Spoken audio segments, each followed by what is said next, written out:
James Comey, the former FBI director who President Trump fired in 2017, was indicted on 2 counts, one of making a false statement and 1 count of obstruction of a congressional proceeding. It wasn't surprising that Comey was indicted because President Trump wanted him to be. What was surprising was that it came after several prosecutors memorialized in writing their concerns about proceeding with an indictment against Comey because they thought it would be too weak to take to trial. Nonetheless, President Trump fired the U.S. attorney in the Eastern District of Virginia and replaced him with a personal lawyer of his who has no prosecutorial experience to get the indictment done.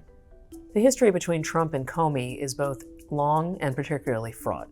Comey was the director of the FBI when President Trump himself was under investigation in 2017 for possible ties between his 2016 campaign and Russians looking to impact the outcome of that race. According to memos that Comey wrote, President Trump demanded loyalty, in Trump's word, from Comey. Trump wanted that loyalty to be displayed publicly, and Comey refused.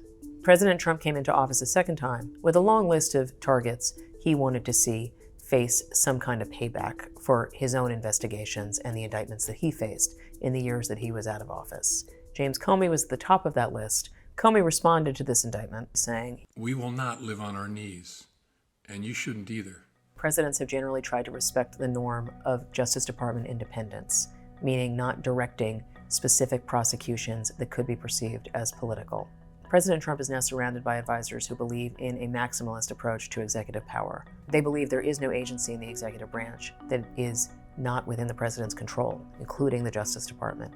Even if this case does not result in a conviction of James Comey, the mere fact of its existence, given how many prosecutors suggested this was too weak to take to court, could have a chilling effect on public dissent from critics of President Trump going forward.